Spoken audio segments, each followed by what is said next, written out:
એક ભાઈ હમણાં મેન્ડલ પકડીને ઊભા થયા, એક બીજો બેભાનથી પડી ગયો. તો એને એમ થયું કે આને એટેક આવી ગયો લાગે. ચાલુ પ્રોગ્રામ દવાખાને લઈ ગયા, પછી ખબર પડી કે ઓલાને બગલ ઊંઘી ગયો, બીજું કાંઈ નથી.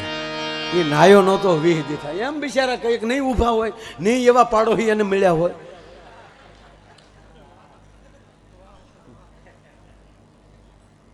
આજની રાતનો પહેલો જોક છે. હા, ફર્સ્ટ વાર બોલ્યો.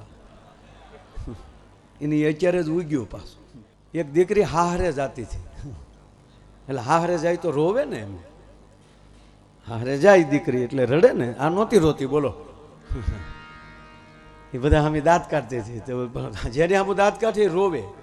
માં રડે, દાદી માં રડે, ભાઈઓ રડે, પપ્પા રડે. આ નહોતી રડતી. જે હાહરે જતી હતી એ નહોતી રડતી, બોલો. એ વરરાજો અને કન્યા બે ગાડીએ પગ્યા, દીકરીને બે.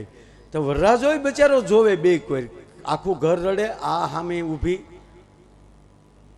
તો વરરાજાએ એની હાળીઓ સામું જોયું, તે બિચારી રડક્યું છું. એ તો ગીત ગાચ્યું છે, આવજો બેની આવજો, કાગળ પત્ર લખજો, ભૂલી નો જાત. વરરાજાએ જોઈતા તો વરરાજાને હજી તો પછી ગાડીમાં હજી ફેરા પૂરા થઈને જાય છે, ત્યાં તો વરરાજાને ઝોટો માર્યો. તમે બેહો ને ગાડીમાં, હું આમ ટગર ટગર જોવો છો? માણા ન જોયા કારે તો તોલો ગપદીને ગાડીમાં ગળી ગયો. અને દીકરી પાછી ફર્યો, દાદી માને મળી ગગલાવા, રોવા હું ઊભ્યો, હું હારે જાઉં છું, તમે રોવા હું બેઠ્યું છો? હું આ પહેલી વાર હારે જાઉં છું. ત્યારે ગામને ખબર પડી કે એટલે તો આ રોવે ડોહ્યું, કે હવે તું રહેજે, મારી માં રહેજે. એટલે તમે હું અમને પહેલી વાર પ્રોગ્રામમાં પાડ્યા છો. કેટલી જગ્યાએ ગયા એ જરૂરી નથી, કેમ ગયા છો એ જરૂરી છે. હું તો બાપુ જ્યારે જ્યારે આ રાતના કાર્યક્રમ જોઉં ત્યારે એટલું જ નક્કી કરું કે વર્તમાન આપણે જ્યાં બેઠા છીએ, અહીંથી બેઠા બેઠા ઘડીક વિચાર કરો. જો કે મનુભાઈ, પબ્લિકને વિચાર કરવાનો મોકો દેવાય નહીં, આના ક્યારે ફરી જાય નક્કી નહીં. આપણો વિચાર તો મારો તમારો કોઈ પણ ક્યારે વિચાર ફરી નક્કી જ નહીં. વિચાર સતત રોડ ઉપર જેમ વાહનો આવજાવ કરે છે એમ માણસના મગજમાંથી વિચારો આવજાવ કર્યા જ કરતા હોય છે. આપણે કઈ બસમાં ચડવું એ નક્કી કરવાનું રહે. ઘણા તો ગમે એ બસમાં ચડી જાય છે હડું કરતા. વિક્ટરજીને કે બેલ મારો, અમારે તો મોવા જવું હતું, આ રોડ એ ખરેખર થઈ ગયા, આમાં કઈ હળફૂટતી નથી. રોડનો વાંક કે તારી દિશાનો વાંક છે? જગદીશભાઈ, જ્યાં સુધી દિશા માણસની ન પકડાય ત્યાં સુધી એની દશા હારી થવાની નથી. એટલે ખરેખર મને એવું વિચાર, આપણે ત્યાં બેઠા બેઠા સંપર્ક કરીએ કે વર્તમાનમાં અત્યારે આ તો અત્યારે કોમ્પ્યુટર યુગ થઈ ગયો, બધાની મુઠ્ઠીમાં દુનિયા છે, ગૂગલ તમારી પાસે છે, એમાં સર્ચ કરો કે આજનું એરલાઇનનું બુકિંગ કેટલા માણસનું છે તો આવી જશે. તો અત્યારે આકાશમાં કેટલા ઉડે છે, એ જ રીતે અત્યારે ટ્રેનમાં કેટલા હેન્ડલ પકડીને કોણી માઇલમાં. એક ભાઈ હમણાં મેન્ડલ પકડીને ઊભા થયા, એક બીજો બેભાનથી પડી ગયો. તો એને એમ થયું કે આને એટેક આવી ગયો લાગે. ચાલુ પ્રોગ્રામ દવાખાને લઈ ગયા, પછી ખબર પડી કે ઓલાને બગલ ઊંઘી ગયો, બીજું કાંઈ નથી. એ નાયો નહોતો 20 દી થાય. એમ બિચારા કંઈક નહીં ઊભા હોય, નહીં એવા પાડોશી એને મળ્યા હોય.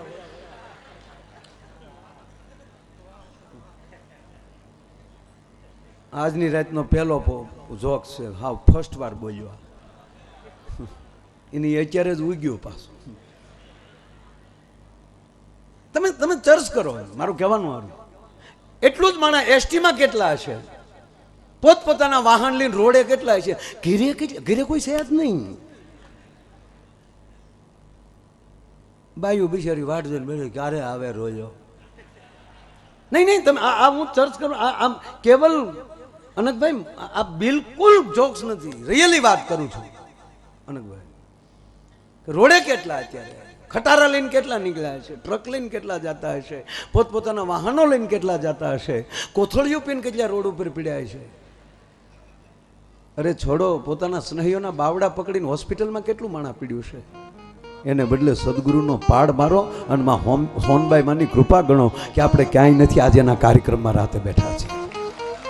અને ભગવાનને પ્રાર્થના કરીએ કે કોઈ આજની રાતમાં દુખી ન થાય.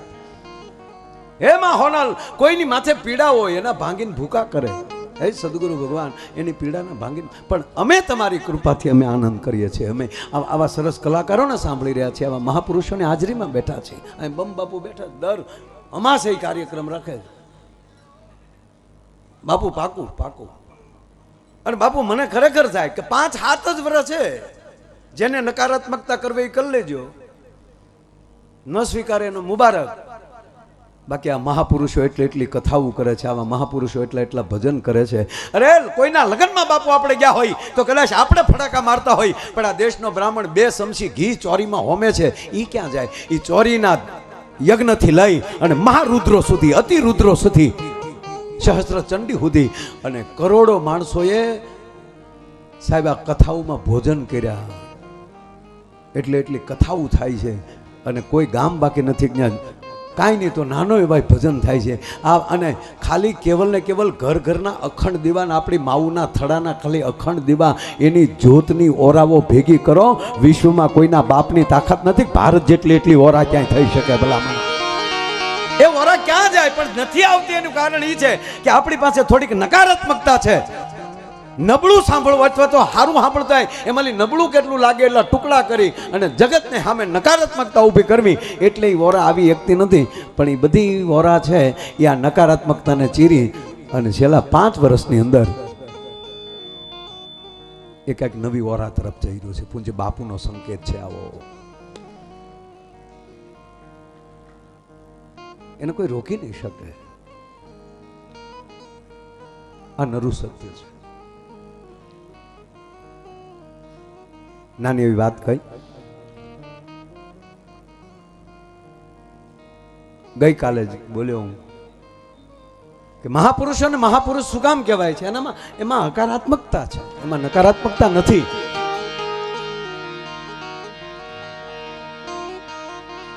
ગાવા ગાવા મારે હોનલ તારા ગીત, એ ગાવા મારે હોનલ તારંગી. તા તો શબ્દના એ સિંબાડા માડે ત્યાં પૂરા થયા. વાત એટલી છે કે એને લાયક બની જશો એટલે ઈ આવશે. પરિસ્થિતિ એવી છે, કમળ ઊભું હોય એના મૂળિયા સુધી એમ કહેવાય કે માસલીઓ આટા મારતી હોય છે, પણ કમળની સુગંધી નથી લઈ શકતા. એ તો બહારનો ભમરો આવીને સુગંધ લઈને વયો જતો હોય છે. એમ આ ભગવતીઓ જ્યારે પ્રગટે છે ને, એ જગતને સુગંધ દેવા માટે આવે છે, જગતનું કલ્યાણ કરવા માટે આવે છે. હરા કડિયા દર બીજે અમીર બાપુ આવે. તમે કલ્પના તો કરો બાપુ, એક હોને માથે 4-5 વર્ષ ગણી ગયો એટલે એની આગળની જ વાત હશે. અને હરાકડિયા હોનબાઈ માં એ ભગવતી અને ન્યા મઢડાથી અમીર બાપુ આવે. અને એકવાર અમીર બાપુ એમ કે માં થાકી નથી ગયો પણ થોડીક જવાબદારી આવે છે.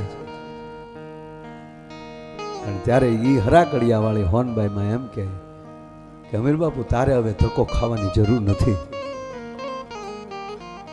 હવે બીજને દી તમારી ઘરે દીકરી જન્મ છે, બીજી કોઈ નહીં હોય. અહીંયા મારો દેહનો ત્યાગ થશે અને હું બીજો જન્મ મઢડા તમારા ઘરે હું અવતરું છું. ઈ બીજને આજે 1 ને 2 વર્ષ થયા છે. આવું વચન સાથે આવીને પધારે એટલે પૂજ્ય મોરારી બાપુ કહે છે કે આ હોનબાઈ માં આભ કપાળી એટલે જેનું કપાળ જ આભ હોય તો એનું ઓઢણું કેવડું હોય. અને હા મેં તુલસીદાસજી લખે નમામિ સમીશાન નિર્વાણ રૂપમ વિભુ વ્યાપકમ બ્રહ્મ વેદ સ્વરૂપમ. ત્યાં મહાદેવનું વર્ણન કરે, અહીંયા કવિ કાક બાપુ માં હોનબાઈ માનું વર્ણન કરે. એને આભ કપાળી કહે. નિજમ નિર્ગુણમ નિર્વિકલ્પમ નિરેહમ સિદાકાશ માકાશ વાસમ ભજેમ. હે મહાદેવ, આકાશ તો તારું ઓઢણું છે તો તું કેવડો હોઈશ. અહીંયા ભગત બાપુ એમ કહે કે હે માં હોનબાઈ તારું કપાળ જ આભ છે. અને કોઈ કવિ વળી એમ કે તારું કંકુ કપાળનું ખરેતા હુરજ ઉગે. તો તારા ભાલમાં કેટલાક સૂરજ બેઠા હશે.